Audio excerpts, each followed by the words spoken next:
Picture this.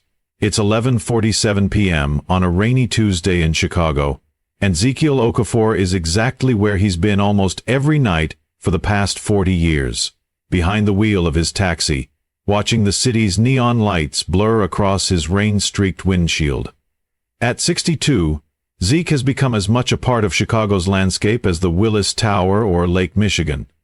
Zeke is eager, his weathered hands, mapped with lines that tell stories of countless miles driven, grip the steering wheel of his 1985 Crown Victoria, a car that somehow managed to outlast 3 mayors, 2 economic recessions, and more winter storms than he cares to count. The taxi itself is a time capsule, its blue and white paint job faded but dignified, like an old soldier who's seen too many battles but refuses to surrender.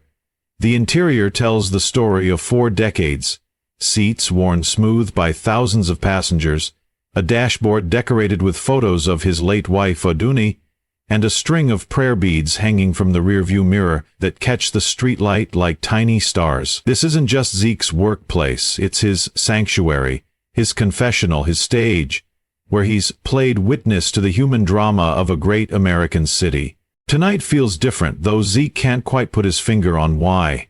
Maybe it's the way the rain seems to whisper secrets against his windows, or perhaps it's the unusual quiet that's settled over the normally bustling streets.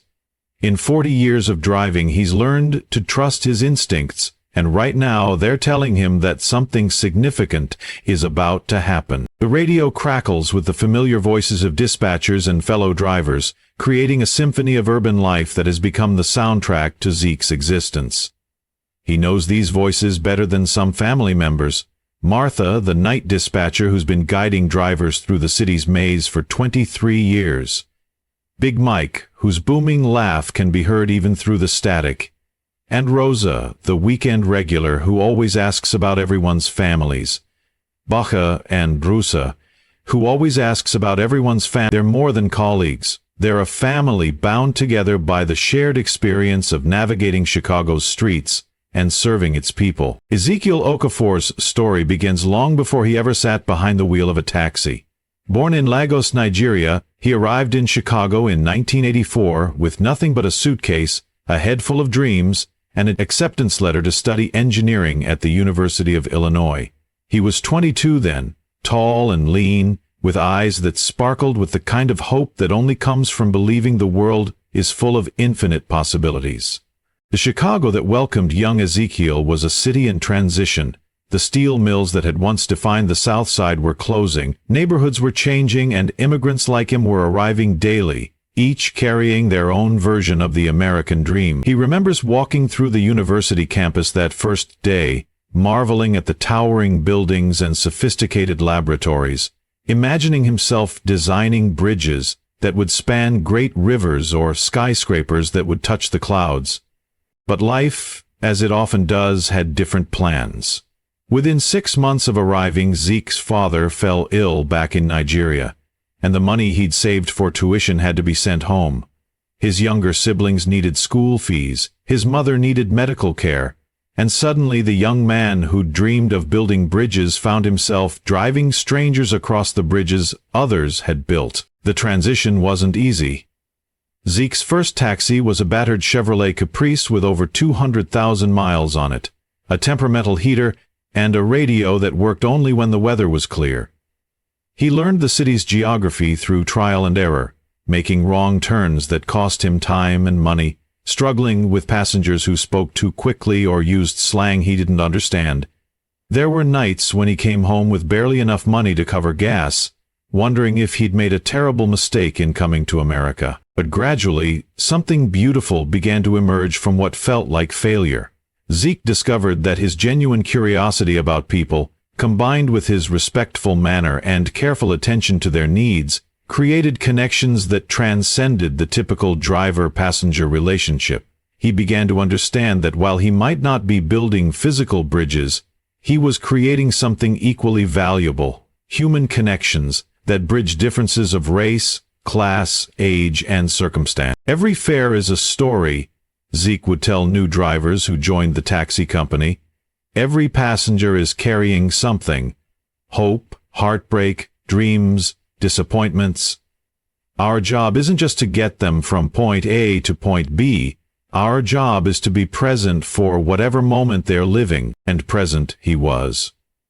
Over 4 decades, Zeke had driven expectant fathers racing to hospitals, teenagers sneaking out to first dates, business executives sealing million-dollar deals over phone calls in his back seat, and countless others navigating the beautiful mess of human existence. He'd been thanked, cursed at, tipped generously, and stiffed completely. He'd seen the city change around him, neighborhoods gentrifying, new buildings rising, old landmarks disappearing. But through it all he remained constant, a steady presence in an ever-shifting urban landscape. His reputation grew, slowly but steadily. Regular customers began requesting him specifically, and word-of-mouth recommendations brought new passengers who had heard about the taxi driver who actually cared about the people he served. Corporate clients started booking him for airport runs, knowing that their executives would arrive relaxed and ready for important meetings.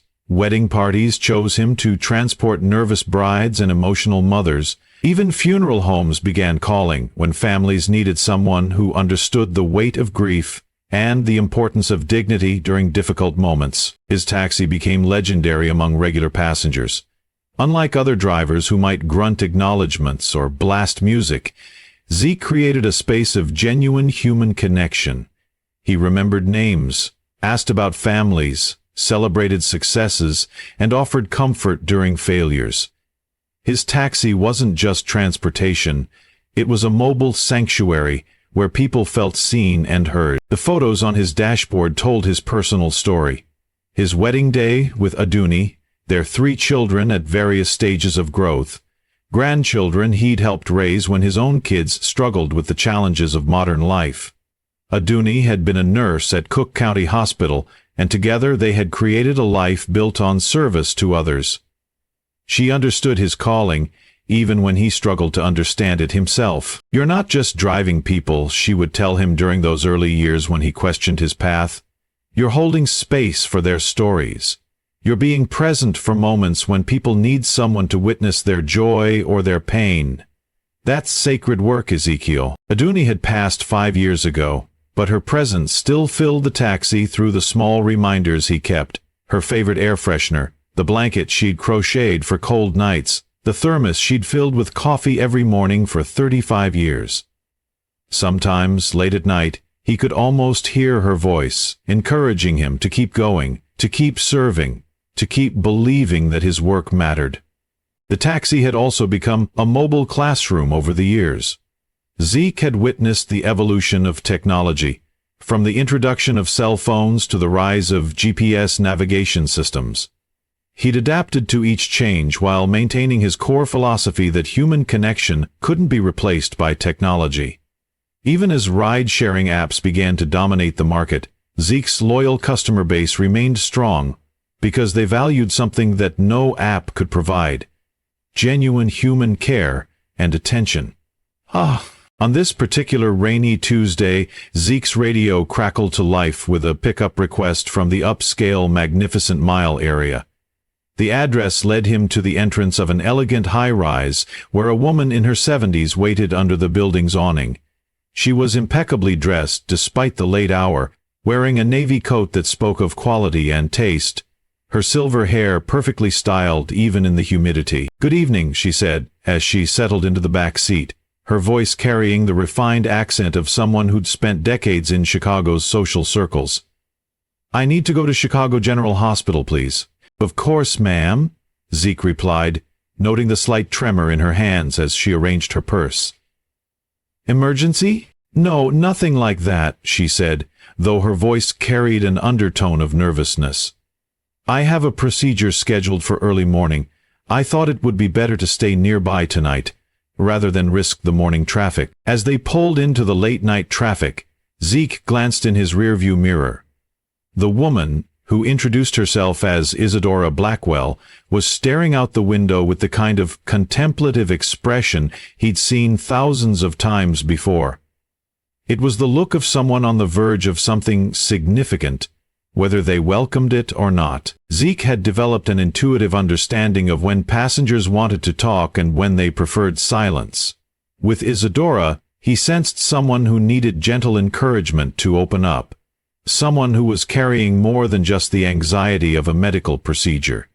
He adjusted his approach accordingly, offering just enough conversation to let her know he was present without being intrusive. "First time at Chicago General?" Zeke asked gently, recognizing the signs of pre-procedure anxiety. "Oh, no," Isadora replied with a soft laugh. "I've been there many times over the years. My husband spent his final weeks there. The staff is wonderful, truly compassionate people." "I'm sorry for your loss," Zeke said, meaning it. In 40 years of driving, he'd learned that sometimes the most powerful thing you can offer someone is simply acknowledgement of their pain. "Thank you. It's been 3 years now, but sometimes it feels like yesterday." She paused, then continued. "Harold always said that the measure of a society is how it treats its most vulnerable members. He would have loved the work they do at that hospital." As they navigated through the city streets, Isadora began to open up, in the way passengers sometimes do with taxi drivers, treating them as temporary confidants, safe repositories for thoughts and feelings they might not share with anyone else. She told Zeke about her late husband Harold, a businessman who'd built a successful company but never forgot his humble beginnings. What Zeke didn't know was that Isadora had been struggling with a profound sense of purposelessness since Harold's death. They had been married for 47 years, and she had spent the last decade of their marriage helping him plan philanthropic initiatives that would outlast them both. His sudden passing from a heart attack had left many of those plans unfinished, and Isadora had been wrestling with how to honor his memory while creating something meaningful from her grief. "He used to say that success wasn't about how much you accumulated, but about how much you gave back," she said, her voice growing stronger as she spoke about him. Even when he was sick, he was planning ways to help others. He believed everyone deserved a second chance, an opportunity to pursue their dreams, regardless of their circumstances. Zeke found himself sharing more than he usually did with passengers. Perhaps it was Isadora's genuine warmth, or maybe it was the way she listened, really listened, when he spoke. He told her about his own journey from Nigeria, about the dreams he'd had to set aside, about the unexpected richness he'd found in connecting with people through his work. As he spoke, Zeke found himself articulating thoughts and feelings he'd never put into words before. He talked about the satisfaction of being trusted with people's stories, the honor of being present during their most vulnerable moments, and the deep sense of purpose he'd discovered in work that others might consider ordinary. "You know," Isadora said as they neared the hospital, "Harold would have said that you've been living your purpose all along. Maybe not the one you originally planned, but purpose nonetheless. You've been taking care of people, making their journeys a little easier, a little more human." Her words struck something deep within Zeke. For 40 years he had carried a quiet sense of disappointment about his abandoned dreams, a feeling that he had somehow failed to live up to his potential. But listening to Isadora, seeing the genuine respect in her eyes as she spoke about his work, he began to understand that perhaps his path had been exactly what it needed to be. When they arrived at the hospital, Zeke helped Isadora with her overnight bag, noting how she seemed to move with renewed confidence. Whatever procedure awaited her, their conversation had clearly helped settle her nerves. But more than that, something had shifted in her demeanor, a sense of resolution, as if their conversation had helped her reach an important decision. "Thank you, Ezekiel," she said, using his full name for the first time. "This ride has been exactly what I needed tonight." She paid the fare and added a generous tip, then disappeared into the hospital's bright lobby. Zeke watched her go, feeling the familiar bittersweet satisfaction that came from these meaningful encounters, the knowledge that he'd played a small but significant role in someone's story, even if he'd never see them again. What he didn't know was that Isadora stood in the hospital lobby for several minutes after he drove away, her mind racing with possibilities. Their conversation had crystallized something that had been forming in her thoughts for months, a way to honor Harold's memory while creating something truly meaningful from her own experience of loss and renewal. It wasn't until Zeke was cleaning out his taxi at the end of his shift that he noticed the folded piece of paper on the back seat. At first he assumed it was trash, a receipt or a piece of paper that had fallen from someone's pocket. But as he picked it up, he noticed his name written on the outside in elegant handwriting. For Ezekiel Okafor, a man who drives more than a taxi. Curious, he unfolded the note under the fluorescent lights of the taxi garage. What he read made him sit down heavily in the driver's seat, his hands shaking as he read the words again and again, unable to believe what he was seeing. Dear Ezekiel, in our brief time together tonight, you reminded me why my late husband Harold believed so strongly in the power of human connection and the importance of recognizing unsung heroes. You mentioned that you once dreamed of becoming an engineer, and that life circumstances led you down a different path. Harold always said that it's never too late to pursue a dream deferred. I am writing to inform you that you have been selected as the first recipient of the Harold Blackwell Second Chances Scholarship Fund.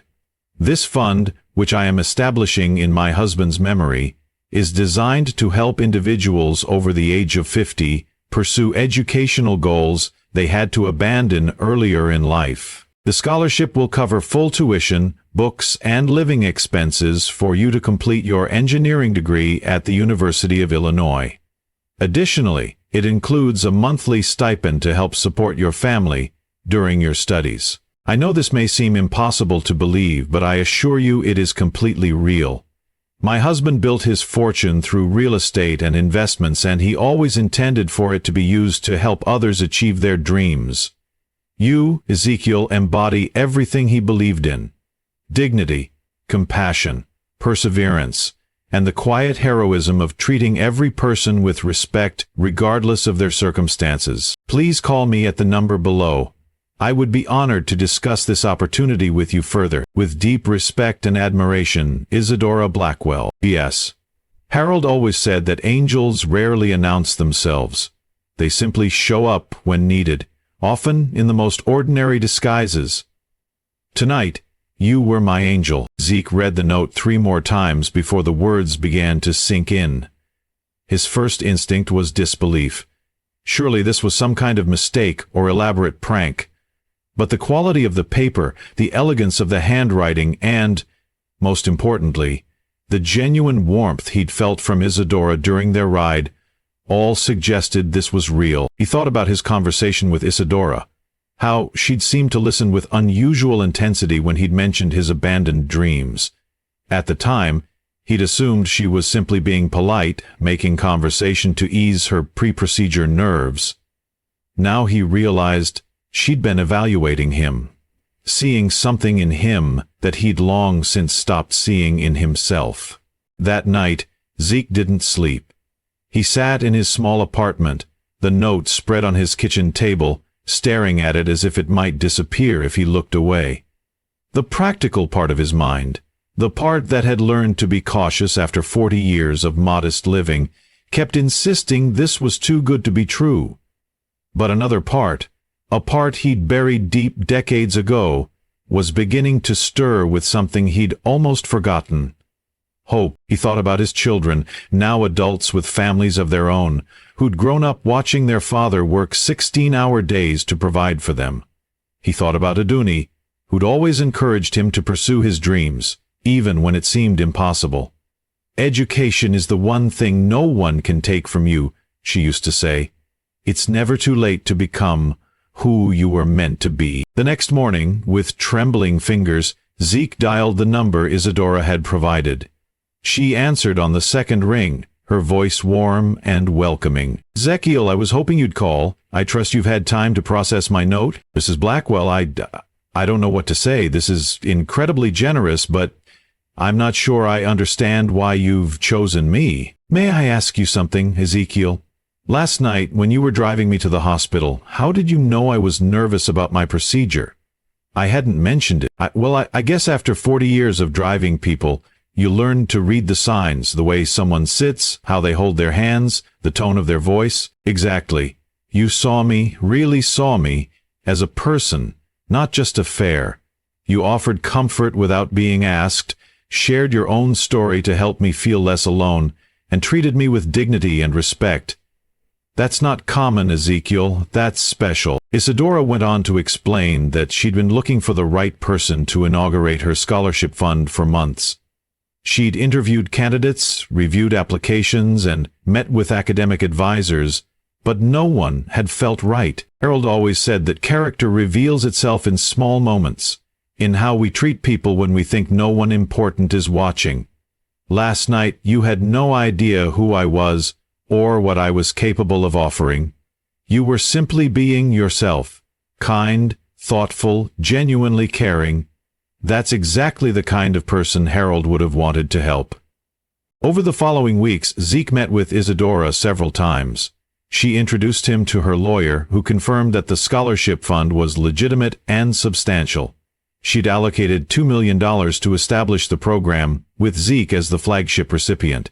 If successful, the fund would eventually help dozens of older adults pursue delayed dreams. The meetings were surreal for Zeke.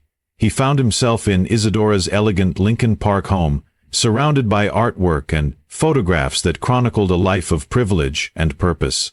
Yet Isadora treated him not as a charity case, but as a partner in honoring her husband's memory. Harold grew up poor, she explained over tea in her sun-filled living room. He never forgot what it felt like to have dreams, but no means to pursue them.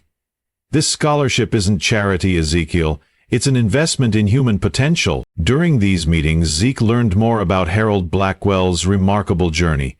Born in rural Mississippi during the Great Depression, Harold had worked his way through college by cleaning offices at night and washing dishes in restaurants. He'd built his real estate empire through careful investments and an unwavering commitment to treating everyone with respect, regardless of their economic status. He used to say that luck is what happens when preparation meets opportunity, Isadora shared. But he also believed that those who had been blessed with opportunities had a responsibility to create them for others. The practical challenges were daunting. At 62, Zeke would be older than most of his professors, let alone his classmates. He'd been out of school for over 4 decades, and the field of engineering had evolved dramatically since his brief college stint in the 1980s. But Isadora had thought of everything. The scholarship included funds for tutoring, preparatory courses, and whatever support he needed to succeed. "I'm scared," Zeke admitted during one of their meetings.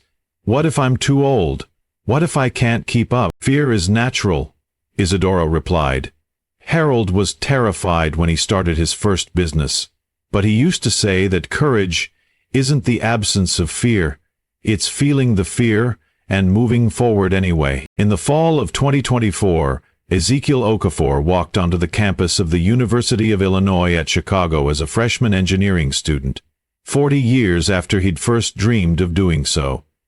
He kept his taxi, working reduced hours to help pay for personal expenses, and to maintain the connection to his passengers that had become such an integral part of his identity. The first few weeks were overwhelming. Calculus, physics, and computer programming challenged his 62-year-old brain in ways he hadn't experienced in decades. Younger students initially stared at the gray-haired man taking notes in the front row. But Zeke's genuine enthusiasm and humble willingness to ask questions soon won them over. "Mr. Okafor," one of his study group partners said, "you ask the questions, the rest of us are too embarrassed to ask." His professors were equally impressed. Dr. Sarah Chen, his calculus instructor, noted that while Zeke might need more time to process complex concepts, his life experience gave him a unique perspective on practical applications. "He doesn't just learn formulas," she observed. "He understands how they connect to real-world problems." His questions often pushed the entire class to think more deeply. Zeke's taxi passengers became invested in his journey. Regular customers would ask about his classes, offer encouragement, and share their own stories of pursuing dreams later in life. The taxi became a mobile classroom where engineering concepts met human experience. One evening, while driving a young graduate student to the airport, Zeke found himself explaining the principles of structural engineering using the city's bridges as examples. The student was amazed by Zeke's ability to connect theoretical knowledge with practical observation. "You should be teaching," the student said. "You have a gift for making complex ideas accessible." This comment planted a seed in Zeke's mind. Perhaps his future wasn't just about becoming an engineer, but about becoming an educator who could bridge the gap between academic theory and real-world application. His decades of experience connecting with people from all walks of life had given him communication skills that many technical professionals lacked. As Zeke progressed through his studies, Isadora documented his journey, creating a case study for the scholarship fund. His success attracted media attention, and soon other older adults were applying for similar opportunities. The Harold Blackwell Second Chances Scholarship Fund expanded, helping a retired teacher pursue her master's degree in social work, a former factory worker study renewable energy technology, and a single mother complete her nursing degree. "This is what Harold envisioned," Isadora told a reporter, "not just changing one life, but creating a ripple effect that transforms communities." Zeke became the unofficial spokesperson for the program, speaking at community centers and adult education programs about the power of pursuing deferred dreams. His message was simple but powerful. It's never too late to become who you were meant to be. 4 years later, on a bright May morning, Ezekiel Okafor walked across the stage at the University of Illinois at Chicago to receive his Bachelor of Science degree in civil engineering. In the audience, Isadora Blackwell wiped away tears as she watched the man who'd driven her to the hospital that rainy night achieve the dream he'd carried for 4 decades. Zeke's children and grandchildren filled an entire row, their faces beaming with pride. His fellow taxi drivers had taken time off work to attend, holding signs that read, "Our engineer," and "Dreams don't expire." During his valedictorian speech, yes, the 66-year-old former taxi driver had graduated at the top of his class.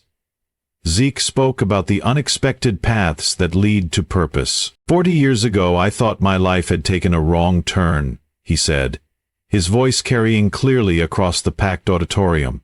"I believed I'd failed because I couldn't pursue my original dream.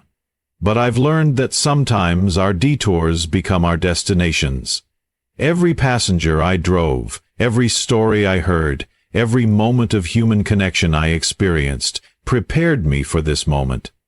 Every moment," he looked directly at Isadora, who was sitting in the front row, "and sometimes, when we least expect it, an angel appears in our lives, not with wings and halos, but with wisdom and generosity, to remind us that it's never too late to write a new chapter." Today, Dr. Ezekiel Okafor works for the Chicago Department of Transportation, designing accessible public transit systems. His decades of experience as a taxi driver give him unique insights into the transportation needs of the city's diverse population. He still keeps his taxi license active and occasionally drives on weekends, not for the money, but for the connection to the community that shaped him. The Harold Blackwell Second Chances Scholarship Fund has grown into a national program, helping hundreds of older adults pursue education and career changes. Zeke serves on the board of directors, helping to identify candidates who embody the values Harold and Isadora believed in. Isadora, now in her 80s, remains actively involved in the program. She and Zeke have become close friends, bonded by their shared commitment to helping others discover their potential. She often jokes that the best investment Harold ever made was the one he never knew about, the scholarship fund that began with a taxi ride on a rainy Tuesday night. The old Crown Victoria sits in Zeke's garage now, carefully maintained and occasionally driven. It's become a symbol of his journey, a reminder that sometimes the vehicle that carries us through life isn't the destination we planned, but exactly where we needed to be. Neighborhood kids often stop by to hear stories about the taxi days, and Zeke always tells them the same thing. Every job has dignity if you bring dignity to it. Every person you meet has something to teach you. And every day is a chance to make someone's journey a little easier. The note that changed his life is framed on his office wall, a reminder of the power of human kindness and the importance of seeing potential in unexpected places. Below it is a photo from his graduation day showing him and Isadora embracing, both of them understanding that they'd been part of something much larger than a scholarship or a degree. They'd been part of a story about the enduring power of hope, the importance of second chances, and the beautiful truth that it's never too late to become who you were meant to be. If this story touched your heart, please hit that like button, and let us know in the comments about a time when an unexpected act of kindness changed your perspective or opened new possibilities in your life. Have you ever had dreams that you set aside? It's never too late to pursue them. Subscribe to our channel for more inspiring stories about ordinary people doing extraordinary things. And remember, sometimes the most powerful changes in our lives come from the smallest acts of human connection. Your story matters, and your dreams are worth pursuing, no matter your age or circumstances.